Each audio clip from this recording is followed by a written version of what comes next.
অপকর্মের জন্য দেরিতে নির্বাচন চায় কিছু মানুষ, মেনে নেবে না বিএনপি, হুঁশিয়ারি মির্জা ফখরুলের। ডিসেম্বরের মধ্যেই ভোট চায় জামায়াত। কিছু কিছু মানুষ চেষ্টা করতেছে নির্বাচনের দেরি হোক না হোক, কেন এগুলো না হলে ওদের সুবিধা, আমরা আরো দুষ্টামি করতে পারবে, আরো চুরি চামারি করতে পারবে। প্রধান উপদেষ্টা বলেছেন যে এবছরের ডিসেম্বর থেকে আগামী বছরের জুনের ভিতরে নির্বাচন দিবেন। আমরা দেখতে চাই যে তিনি তার কথার উপরে ঠিক থাকবেন। নির্বাচনের আগে পরাজিত শক্তি দেশকে অস্থিতিশীল করতে পারে, পুলিশকে সজাগ থাকার নির্দেশ প্রধান উপদেষ্টার। নির্বাচনের আগে সময়টা অনেক কঠিন সময়, আপনাদের সজাগ দৃষ্টি রাখতে হবে, পরাজিত শক্তি যেন কোনোভাবেই দেশকে অস্থিতিশীল না করতে পারে।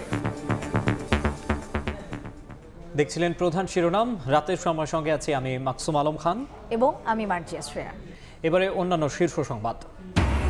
লন্ডন থেকে বেগম জিয়াকে দেশে ফেরাতে প্রস্তুত করা হচ্ছে এয়ার অ্যাম্বুলেন্স, জানালেন পররাষ্ট্র উপদেষ্টা। চিকিৎসা শেষে আসতে পারেন মে মাসের প্রথম সপ্তাহে।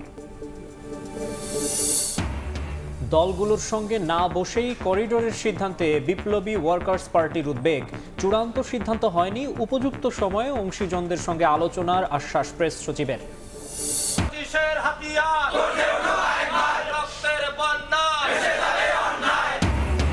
6 দফা আদায়ে দেশের সব পলিটেকনিক ইনস্টিটিউটে শাটডাউন, ক্লাসরুমে তালা, দাবি পূরণ না হওয়া পর্যন্ত কর্মসূচি চলবে, হুঁশিয়ারি শিক্ষার্থীদের।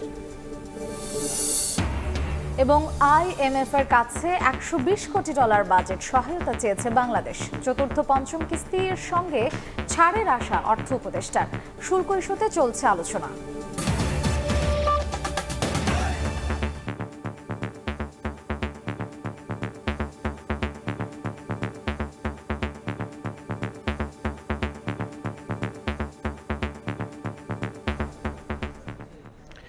কিছু মানুষ নিজেদের অপকর্ম চালিয়ে যেতে দেরিতে নির্বাচন চায় বলে মন্তব্য করেছেন বিএনপির মহাসচিব মির্জা ফখরুল ইসলাম আলমগীর। নিজ এলাকা ঠাকুরগাঁওয়ে গণসংযোগে অংশ নিয়ে তিনি বলেন, তাদের এই ষড়যন্ত্র বিএনপি মেনে নেবে না।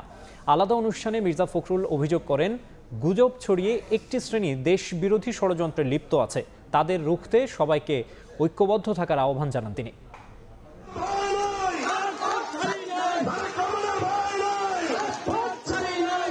দ্রুত নির্বাচন দেওয়ার দাবি জানানোর পাশাপাশি মিছিল, মিটিং ও গণসংযোগে ব্যস্ত বিএনপি। 31 দফা বাস্তবায়নে জনসম্পৃক্ততা বাড়াতে কর্মশালা করছে দলটি। মঙ্গলবার নিজ এলাকা ঠাকুরগাঁও সদরের চিলারং ঘুন্টিপাড়া সরকারি মাধ্যমিক বিদ্যালয় মাঠে গণসংযোগে যোগ দেন বিএনপির মহাসচিব মির্জা ফখরুল ইসলাম আলমগীর। এ সময় তিনি বলেন, কিছু মানুষ নিজেদের অপকর্ম চালিয়ে যেতে দেরিতে নির্বাচন চায়, তাদের ষড়যন্ত্র মেনে নেওয়া হবে না। গত 15 বছর মিথ্যা মামলা দিয়ে দমিয়ে রাখার চেষ্টা করলেও বিএনপির নেতাকর্মীরা দল ছাড়নি বলেও মন্তব্য করেন মির্জা ফখরুল। কিছু কিছু মানুষ চেষ্টা করতেছে নির্বাচনের দেরি হোক না হোক, কেন এগুলো না হলে ওদের সুবিধা, আমরা আরো দুষ্টামি করতে পারবে, আরো চুরি চামারি করতে পারবে। নির্বাচনের জন্য প্রস্তুতি নিব, দলটাকে আরো সুন্দর করে গড়ে তোলার চেষ্টা করব। এর আগে মোলানি উচ্চ বিদ্যালয় মাঠে গণসংযোগ করেন মির্জা ফখরুল। প্রধান অতিথির বক্তব্যে তিনি অভিযোগ করেন, গুজব ছড়িয়ে একটি শ্রেণী দেশ বিরোধী ষড়যন্ত্রে লিপ্ত আছে, নেতাকর্মীরা অন্যায় করলে জনগণ আওয়ামী লীগের মতো ছুড়ে ফেলে দেবে মন্তব্য করে মির্জা ফখরুল দলের ভাবমূর্তি রক্ষায় জ্যেষ্ঠ নেতাদের সচেতন থাকার আহ্বান জানান।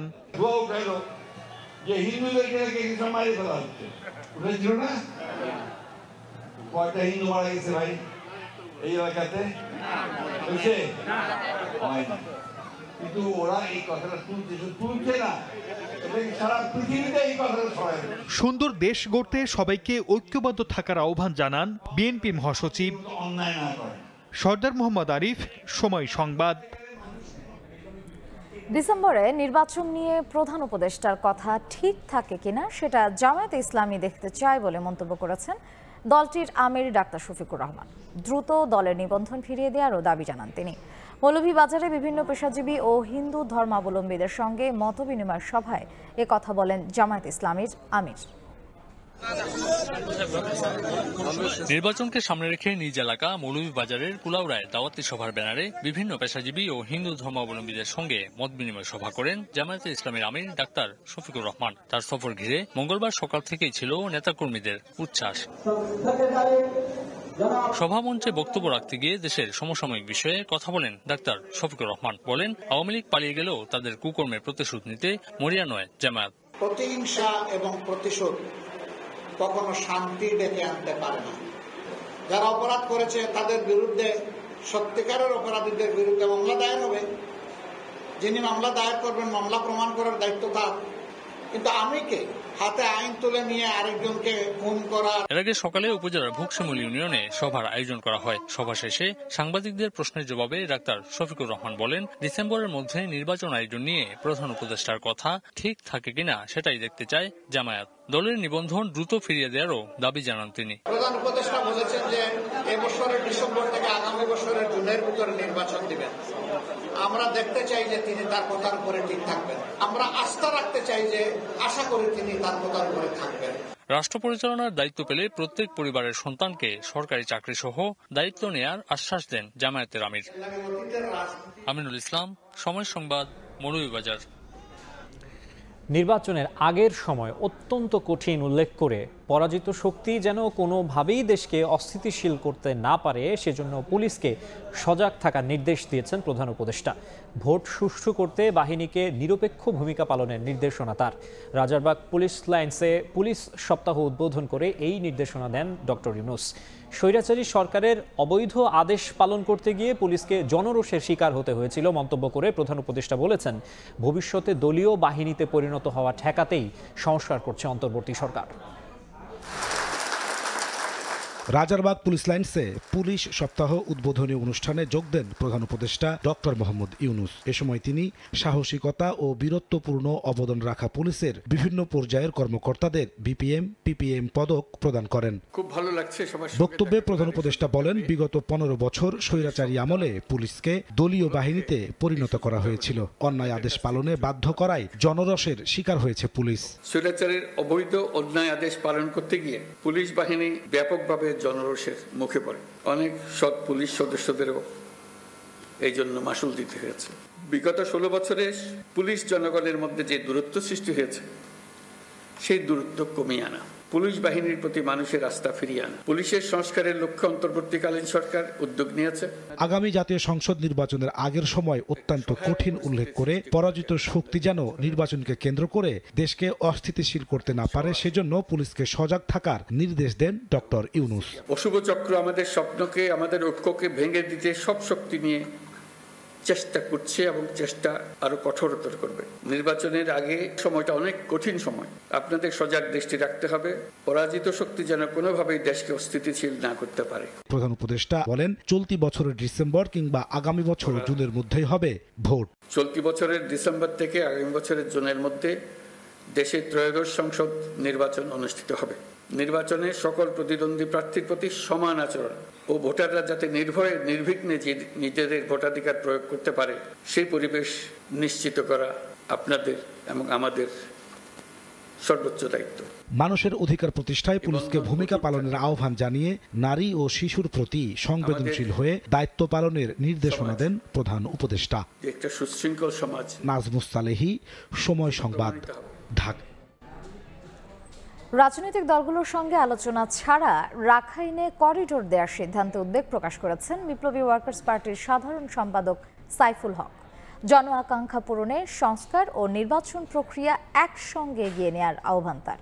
আর ঐকমত্য কমিশনের সহসভাপতি অধ্যাপক আলী রিয়াজ বলেছেন, গণতান্ত্রিক সমাজে ভিন্ন মত থাকলেও সংস্কার প্রশ্নে সবার লক্ষ্য এক, আর সংস্কার প্রক্রিয়ার সাফল্য নির্ভর করছে গণতান্ত্রিক শক্তির ঐক্যের ওপর।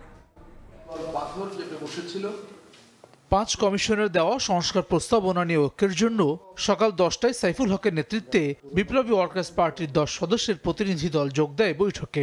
এ সময় কমিশনের সহসভাপতি অধ্যাপক আলী রিয়াজ বলেন, জুলাই সনদ শুধু সরকারের আকাঙ্ক্ষা নয়, গণতান্ত্রিক সংগ্রামের লক্ষ্যকে প্রাতিষ্ঠানিক রূপ দিতে একসঙ্গে পথ খোঁজার চেষ্টা করছে সবাই। রাষ্ট্র বিনির্মাণের প্রশ্নে সকলে মিলে সকলে একত্রে বসে কথা বলতে পারছি, পথ খুঁজবার চেষ্টা করছি। আমাদের লক্ষ্য এক, যেন আমরা প্রকৃত পক্ষেই রাষ্ট্র বিনির্মাণের প্রক্রিয়াটা শুরু করতে পারি। প্রায় 4 ঘন্টার বৈঠক শেষে গণমাধ্যমের সঙ্গে কথা বলেন বিপ্লবী ওয়ার্কার্স পার্টির সাধারণ সম্পাদক সাইফুল হক। জানান 166টি প্রস্তাবনার মধ্যে 121টিতে একমত তার দল। আন্তরিকভাবে তারা যে কাজ করছেন, তাদের কাজের গতিটা তারা বাড়াতে পারলে আগামী 1 থেকে 1.5 মাসের মধ্যেই জাতীয় ঐক্যমত্য কমিশন তার কাজটাকে সম্পন্ন করে 16 বছর ধরে মানুষ যে নির্বাচনের অপেক্ষা করছে, সেই নির্বাচনে আমরা যেতে পারি। এ সময় রাখাইনে করিডোর দেওয়ার সিদ্ধান্তে উদ্বেগ জানান তিনি। যেভাবে নীতিগতভাবে তারা করিডোর দেওয়ার তারা সিদ্ধান্ত নিয়েছেন, এর সঙ্গে বাংলাদেশের সার্বভৌমত্ব, জাতীয় নিরাপত্তার প্রশ্নটা সরাসরি যুক্ত। ভবিষ্যতে এটা আরেকটা গাজা বা ফিলিস্তিন হয়ে ওঠে কিনা, এরকম একটা আশঙ্কা অনেকের মধ্যে সেখানে আছে। রাজনৈতিক দলগুলোর কাছ থেকে লিখিত মতামত নেওয়ার পর গত 20 মার্চ দলগুলোর সঙ্গে আলাদাভাবে আলোচনা শুরু করে জাতীয় ঐকমত্য কমিশন। হাসান ওয়ালি, সময় সংবাদ, ঢাকা। রাখাইনে মানবিক করিডোর দেওয়ার বিষয়ে চূড়ান্ত সিদ্ধান্ত হয়নি। উপযুক্ত সময়ে অংশীজনদের সঙ্গে আলোচনা করা হবে বলে জানিয়েছেন প্রধান উপদেষ্টার প্রেস সচিব শফিকুল আলম। মঙ্গলবার বার্তা সংস্থা ইউএনবিকে দেয়া সাক্ষাৎকারে তিনি বলেন, করিডোর ইস্যুতে জাতিসংঘ বা অন্য কারো সঙ্গেই আলোচনা হয়নি সরকারের। তবে জাতিসংঘের নেতৃত্বে রাখাইনে মানবিক সহায়তা পাঠানোর উদ্যোগ গ্রহণ করলে লজিস্টিক সহায়তা দিতে প্রস্তুত বাংলাদেশ। প্রেস সচিব আরও বলেন, বর্তমান বাস্তবতায় রাখাইনে ত্রাণ পাঠানোর একমাত্র কার্যকর পথ বাংলাদেশের মধ্য দিয়ে। তবে এখন পর্যন্ত এই বিষয়ে কোনো চূড়ান্ত সিদ্ধান্ত হয়নি। তিনি জানান, সরকার সংশ্লিষ্ট পক্ষগুলোর সঙ্গে যোগাযোগ রাখছে। উপযুক্ত সময়ে দেশের অংশীজনদের সঙ্গেও আলোচনা করা হবে।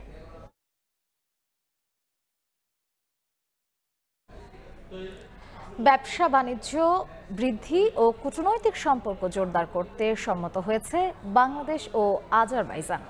কূটনৈতিক সম্পর্কের 35তম বার্ষিকী উপলক্ষে মঙ্গলবার রাষ্ট্রীয় অতিথি ভবন যমুনায় প্রধান উপদেষ্টা ডক্টর মোহাম্মদ ইউনুসের সঙ্গে সাক্ষাৎ করেন আজারবাইজানের উপপররাষ্ট্রমন্ত্রী এলনুর মামাদভ। এ সময় কৌশলগত সম্পর্ক গড়ে তুলতে সম্মত হয় দুই দেশ। আজারবাইজানকে বিনিয়োগের আহ্বান জানিয়ে প্রধান উপদেষ্টা বলেন, খুব সহজেই শিল্প কারখানার জন্য দক্ষ লোক পাওয়া যাবে বাংলাদেশে। ডক্টর ইউনুস আজারবাইজানে দূতাবাস ও সরাসরি বিমান চালুর বিষয়েও জোর দেন। উপপররাষ্ট্রমন্ত্রী 2025 সালের জুলাই মাসে আজারবাইজানে অনুষ্ঠিত হতে যাওয়া অর্থনৈতিক সহযোগিতা সংস্থার 17তম শীর্ষ সম্মেলনে অংশ নিয়ে দেশটির রাষ্ট্রপতির একটি আমন্ত্রণপত্র প্রধান উপদেষ্টার কাছে হস্তান্তর করেন।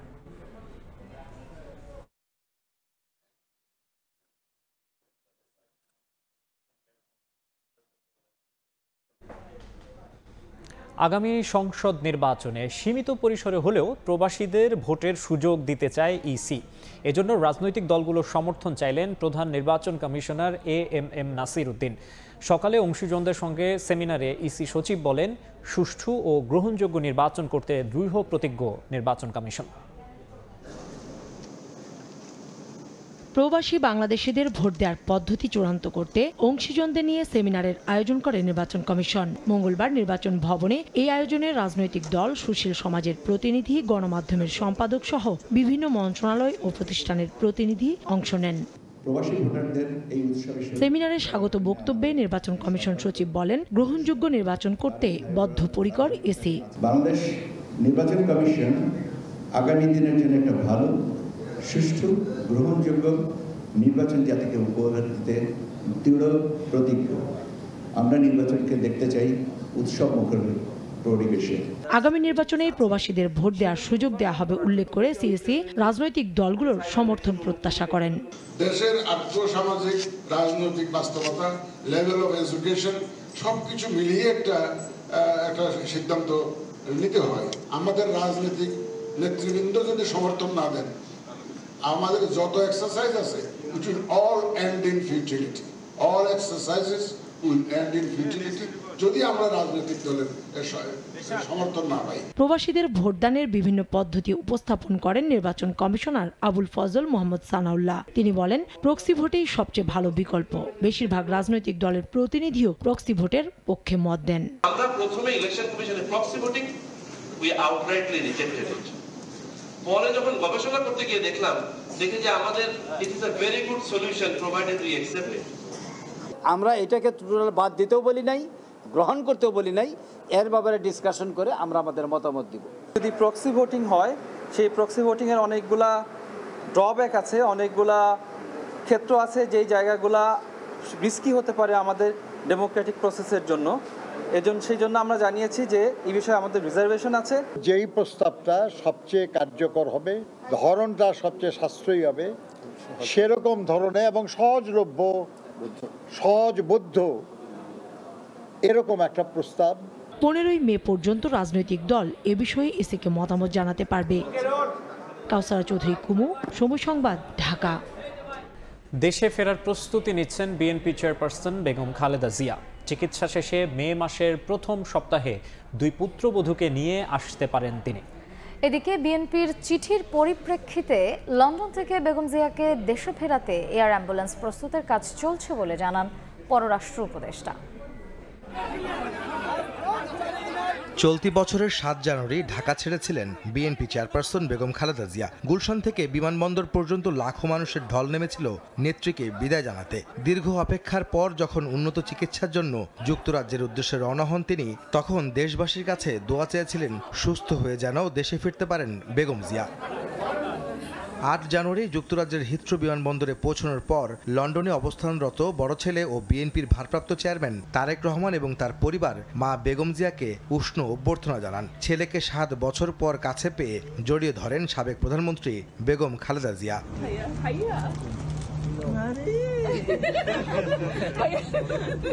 4 মাস ধরে লন্ডন ক্লিনিক ও ছেলের বাসায় থেকে চিকিৎসা নিচ্ছেন তিনি। শারীরিক অবস্থার উন্নতি হওয়ায় দেশে ফেরার প্রস্তুতি নিচ্ছেন বিএনপি চেয়ারপারসন। আগামী মাসের প্রথম সপ্তাহেই তার দেশে ফেরার কথা জানা গেছে বিএনপি সূত্রে। তারা বলছেন 4 মে ঢাকায় ফেরার কথা বেগম জিয়ার। এয়ার অ্যাম্বুলেন্সে করে দেশে ফিরতে কাতার এম্বাসির কাছে আবেদনও জানিয়েছেন তারা। বিএনপি চেয়ারপারসন বেগম খালেদা জিয়ার সঙ্গে তার 2 পুত্রবধূও এবার একসাথে ঢাকায় ফিরবেন বলেও জানিয়েছেন পারিবারিক একটি সূত্র। 2008 সালের 11 সেপ্টেম্বর স্বামীর সঙ্গে দেশ ছাড়ার 17 বছর পর শাশুড়ির সঙ্গে দেশে ফেরার কথা শোনা যাচ্ছে ডাক্তার জোবায়দা রহমানের। এদিকে মঙ্গলবার পররাষ্ট্র উপদেষ্টা সাংবাদিকদের জানান, বিএনপির আবেদনের পরিপ্রেক্ষিতে বেগম জিয়াকে দেশে ফেরাতে এয়ার অ্যাম্বুলেন্স প্রস্তুত করার কাজ করছে মন্ত্রণালয়। আহমেদ সালেহিন, সময় সংবাদ, ঢাকা। শেখ হাসিনা কন্যা সাইমা ওয়াজেদ পুতুলের গুলশানে ফ্ল্যাটের সন্ধান মেলায় জব্দের নির্দেশ দিয়েছেন আদালত। এদিন সাবেক মুক্তিযুদ্ধ বিষয়ক মন্ত্রী মোজাম্মেল হকের বিরুদ্ধে 10 কোটি টাকার অবৈধ সম্পদ অর্জনের অভিযোগে মামলা করেছে দুদক। এছাড়া প্রকল্পে দুর্নীতি সহ নানা অভিযোগে এলজিইডির 36টি কার্যালয়ে অভিযান চালিয়েছে সংস্থাটি। ঘূর্ণিঝড় রোধে বি স্ট্রং নামের 1900 কোটি টাকার একটি প্রকল্পে অস্বাভাবিক দাম নির্ধারণের অভিযোগে স্থানীয় সরকার প্রকৌশল অধিদপ্তরের প্রধান কার্যালয়ে দুদকের অভিযান। তবে এলজিইডি কর্মকর্তাদের বাধার মুখে পড়তে হয় গণমাধ্যম কর্মীদের। আমাকে উপর থেকে যে নির্দেশ দিয়েছে আমি ওটাই করতেছি। অভিযান শেষে দুদক জানায় 4টি ল্যাপটপ কিনতে 11 লাখ টাকা সহ প্রতিটি যন্ত্রাংশ কেনাকাটায় বেশি দাম ধরার প্রমাণ মিলেছে। ল্যাপটপের দামটা একটু অস্বাভাবিক মনে হয়েছিল। এলজিইডিতে দুর্নীতি বিরোধী চলমান অভিযানের ভিত্তিতে পরবর্তীতে ব্যবস্থা নেওয়া হবে বলে জানান মহাপরিচালক।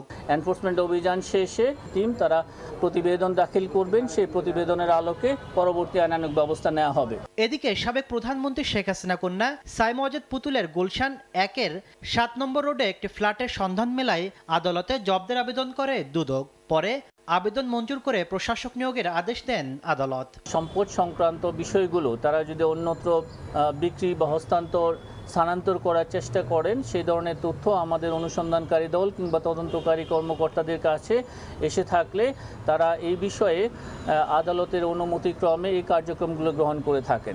মামলা হয়েছে সাবেক মুক্তিযুদ্ধ বিষয়ক মন্ত্রী মোজাম্মেল হকের বিরুদ্ধে। তার বিরুদ্ধে 10 কোটি টাকার বেশি অবৈধ সম্পদ ও 8 কোটি টাকার সন্দেহজনক লেনদেনের অভিযোগ আনা হয়েছে। তাসলিম তৌহিদ, সময় সংবাদ, ঢাকা। পবিত্র হজ পালনে কাবার পথে মুসল্লিরা প্রথম দিনে সৌদি আরব যাচ্ছেন 10টি ফ্লাইট। এখন পর্যন্ত 7টি ফ্লাইটে ঢাকা ছেড়েছেন 2792 জন। ঢাকাতেই 2 দেশের ইমিগ্রেশন হওয়া সহ সার্বিক ব্যবস্থাপনায় সন্তোষ জানিয়েছেন মুসল্লিরা। হজযাত্রার প্রথম দিন সকাল থেকেই আশকোনা হজ ক্যাম্পে এভাবে প্রস্তুতি নিচ্ছেন যাত্রীরা। অভিজ্ঞরা শেখাচ্ছেন প্রতারক থেকে বাঁচার উপায়, পরামর্শ দিচ্ছেন কার্যক্রমের। আর যাদের ফ্লাইটের সময় হয়েছে তারা ছুটছেন ইমিগ্রেশনে, সেখানে কাজ শেষে অপেক্ষা উড়াল দেয়ার। এবারও রোড টু মক্কা কর্মসূচির আওতায় ঢাকাতেই দুই দেশের ইমিগ্রেশন হওয়ায় সন্তোষ প্রকাশ করেছেন যাত্রীরা।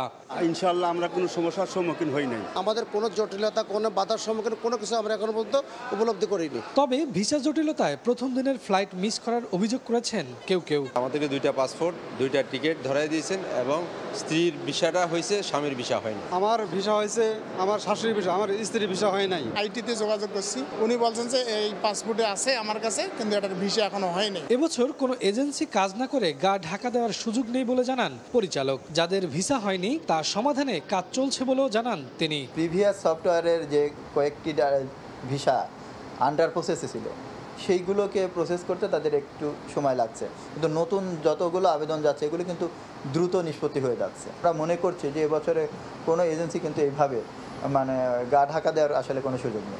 আমরা এবার হজ ব্যবস্থাপনায় সরকার যে পদ্ধতিটি করেছেন, যদি আমরা প্রত্যেকে যার যার জায়গায় দায়বদ্ধ থাকি, এরকম সমস্যা হওয়ার কোনো সম্ভাবনা নাই। প্রথম দিন সৌদি আরবের উদ্দেশ্যে ঢাকা ছাড়ছেন ৩,৬০৭ জন। এবছর হজ যাত্রায় ৮৭,১০০ জনের মধ্যে এখন পর্যন্ত ভিসা পেয়েছেন ৬৪,২৮০ জন। শফিকুজ্জামান রুবেল, সময় সংবাদ, ঢাকা। এই মুহূর্তে আশকোনা হজ ক্যাম্পে আছেন সহকর্মী ফারুক ভূঁইয়া রবিন, সরাসরি যাচ্ছি তার কাছে। আজকে এখন পর্যন্ত হজ ফ্লাইটের যে প্রথম দিন, তাতে মোটামুটি বলা যায় যে বেশ স্বস্তি কিংবা স্বাচ্ছন্দ্যভাবেই হজ যাত্রীরা তারা তাদের যে কার্যক্রম সেটি কিন্তু যে সম্পন্ন করছেন আশকোনা হজ ক্যাম্পে। একটি বিষয় যদি আপনাদেরকে জানাতে চাই, যেহেতু হজ যাত্রীরা রোড টু মক্কা ইনিশিয়েটিভের আওতায় ঢাকা থেকেই তারা দু জায়গারই অর্থাৎ বাংলাদেশ এবং যে সৌদি আরবের উভয় জায়গারই যে ইমিগ্রেশন সম্পন্ন করতে পারছেন, অর্থাৎ বাংলাদেশের যে ইমিগ্রেশন কার্যক্রম সেটি কিন্তু যে সম্পন্ন হচ্ছে আশকোনা হজ ক্যাম্পে, এবং অন্যদিকে সৌদি আরব অংশের যে ইমিগ্রেশন সেটি সম্ভব হচ্ছে ঢাকা হজরত শাহজালাল আন্তর্জাতিক বিমানবন্দরে।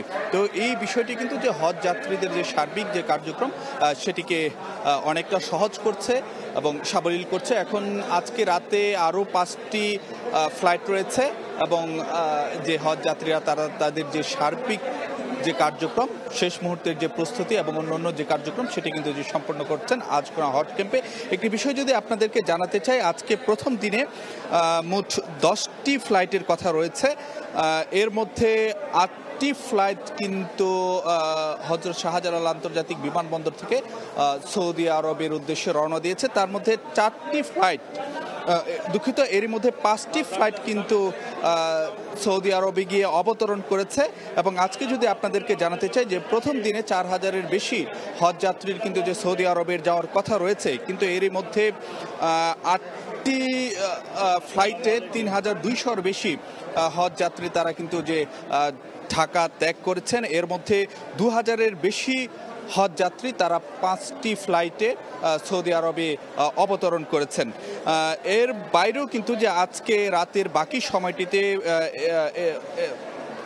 এখন থেকে অল্প কিছু সময় পরে অর্থাৎ 9:40-এ একটি ফ্লাইট ছাড়ার কথা রয়েছে, এবং যে অন্যদিকে রাত 10:30টার দিকে একটি ফ্লাইট ছাড়ার কথা রয়েছে। তার বাইরে অর্থাৎ যে মধ্যরাতের পর অর্থাৎ যে 30 এপ্রিল গিয়ে রাত 1টা, রাত 2:15 এবং যে রাত 3:30টার দিকে যে আরও কয়েকটি ফ্লাইট ছাড়ার কথা রয়েছে। একটি বিষয় যদি আপনাদেরকে জানাতে চাই যে এই যে হজ যাত্রা সেটি কিন্তু যে 31শে মে পর্যন্ত চলবে। তবে যদিও রোড টু মক্কা ইনিশিয়েটিভের কারণে হজ যাত্রীরা নানা ধরনের সুবিধা পাচ্ছেন এবং স্বাচ্ছন্দ্যভাবে হচ্ছে, কিন্তু একটি বিষয় কিন্তু একটি খামতি রয়ে যাচ্ছে। বেশ কয়েকজন হজ যাত্রী তারা অভিযোগ যেটি করেছেন যে আজকে তাদের ফ্লাইটের তারিখ থাকলেও এখন পর্যন্ত কিন্তু যে তারা যে ভিসা না হওয়ার কারণে তারা যেতে পারেননি।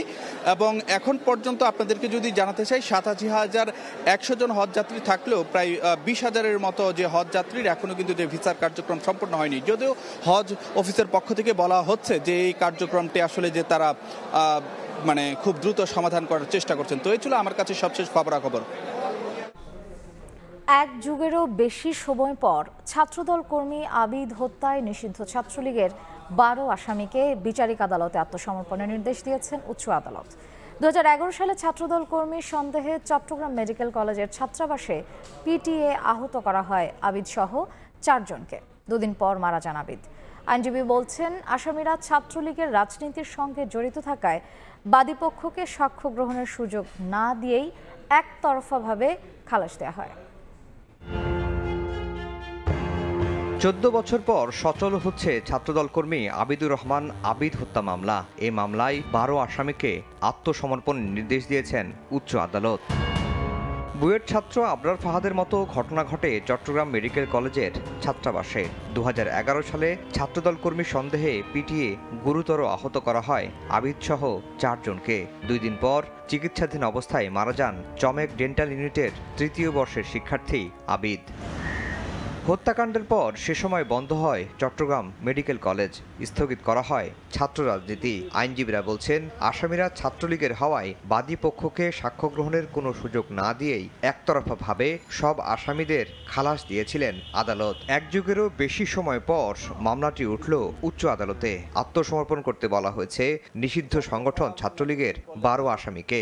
এই মামলায় যিনি বাদী ছিলেন তাকে সাক্ষী দিতে দেওয়া হয়নি, এমনকি তার বিরুদ্ধে 4টি রাজনৈতিক মামলা দিয়ে তাকে জেলে পাঠানো হয় এবং এই ভিকটিমের বোনকেও সাক্ষী দিতে দেওয়া হয় নাই।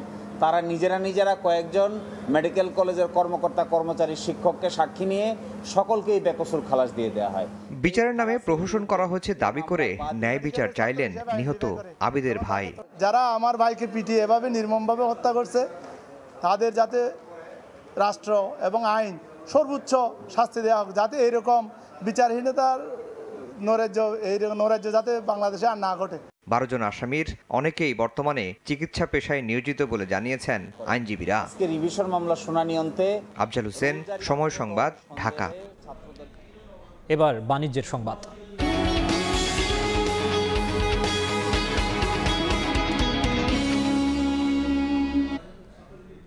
বাজেট সহায়তা হিসেবে আন্তর্জাতিক মুদ্রা তহবিল IMF এর কাছে $1.2 বিলিয়ন চেয়েছে বাংলাদেশ। IMF এই প্রস্তাবে সম্মতি দিয়েছে বলে জানিয়েছেন অর্থ উপদেষ্টা সালেহ উদ্দিন আহমেদ। ঋণ সহায়তার 4র্থ এবং 5ম কিস্তির অর্থ ছাড়ে IMF ইতিবাচক মনোভাব দেখিয়েছে বলে জানান উপদেষ্টা। এদিকে যুক্তরাষ্ট্র থেকে তরলীকৃত প্রাকৃতিক গ্যাস বা LNG আমদানিতে দেশটি প্রস্তাব দিয়েছে বলেও জানান উপদেষ্টা।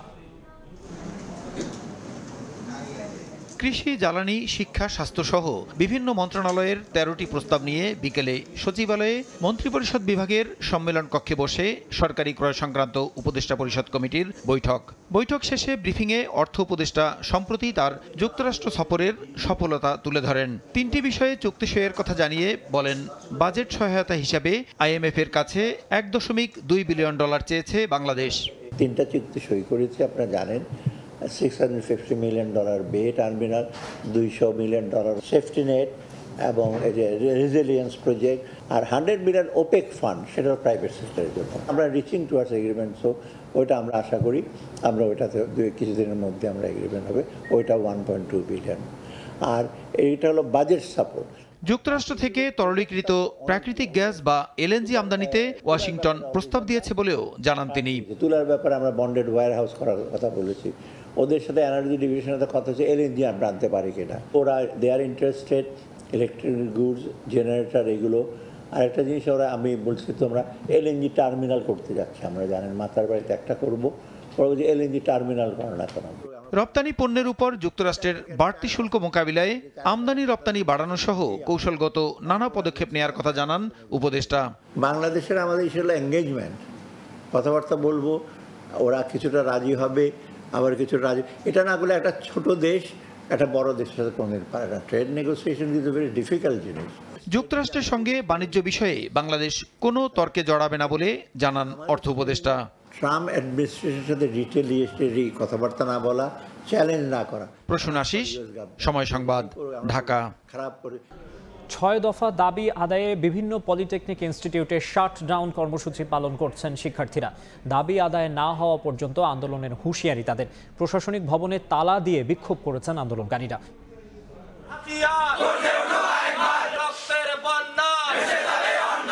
স্লোগানে উত্তাল রংপুর বিভাগের বিভিন্ন পলিটেকনিক ইনস্টিটিউট ক্যাম্পাস।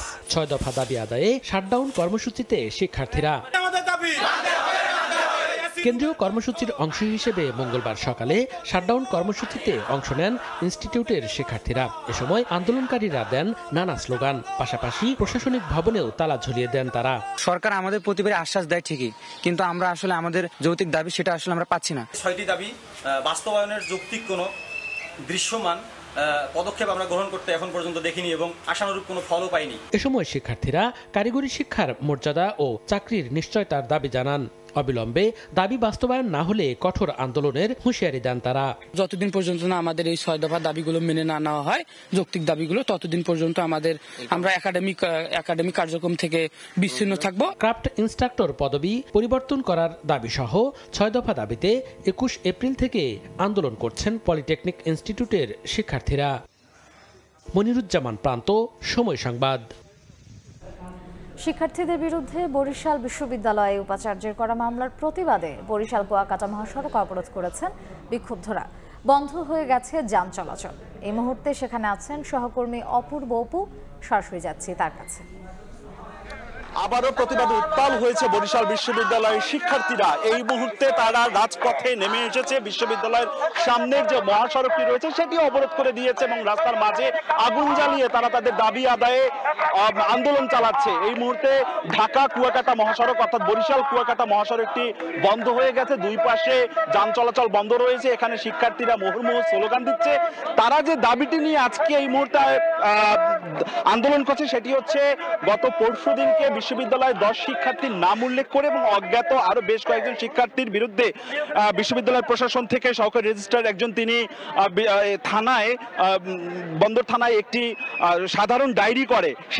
সেই সাধারণ যে ডায়েরি করে সেটি প্রতিবাদ জানানো হচ্ছে এখান থেকে এবং এর আগেও বিশ্ববিদ্যালয়ের শিক্ষার্থীদের নাম উল্লেখ করে বিশ্ববিদ্যালয় প্রশাসন থেকে বিশ্ববিদ্যালয়ের ভিসি মামলা করেছে। সেই মামলার প্রতিবাদটি সেই মামলা প্রত্যাহার করবার জন্য এখানে কিন্তু শিক্ষার্থীরা স্লোগান দিচ্ছে তা এবং এর বাইরেও বিশ্ববিদ্যালয়ের ভিসির বরিশাল বিশ্ববিদ্যালয়ের যে বর্তমান যে ভিসি রয়েছেন উপাচার্য, তিনি আওয়ামী লীগের যারা দোসর তাদেরকে বিশ্ববিদ্যালয়ে পুনর্বাসন করছে সেই অভিযোগটি তোলা হচ্ছে এই আন্দোলন কর্মসূচি থেকে। এবং এই আন্দোলন কর্মসূচিতে জুলাই আন্দোলনের যারা শিক্ষার্থীরা তারা এখানে অংশ নিয়েছেন বলে জানিয়েছেন এখানকার অংশগ্রহণকারীরা।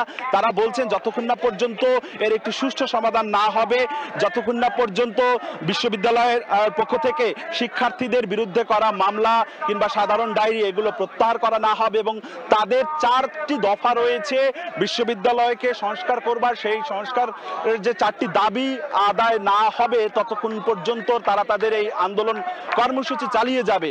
এর আগেও আমরা দেখেছি গেল এক সপ্তাহ পর্যন্তই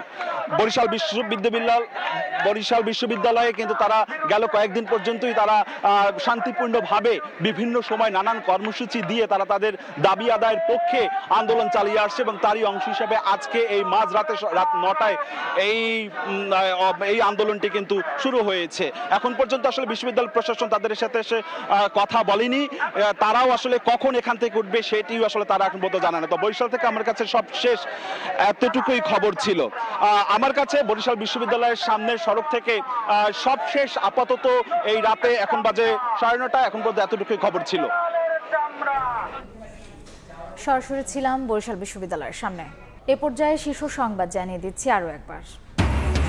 অপকর্মের জন্য নির্বাচনে দেরি কিংবা না হওয়ার পক্ষে কিছু মানুষ মেনে নেবে না বিএনপি, হুঁশিয়ারি মির্জা ফখরুলের। ডিসেম্বরের মধ্যেই ভোট চায় জামায়াত, বললেন আমির। নির্বাচনের আগে পরাজিত শক্তি দেশকে অস্থিতিশীল করতে পারে, পুলিশকে সজাগ থাকার নির্দেশ প্রধান উপদেষ্টার।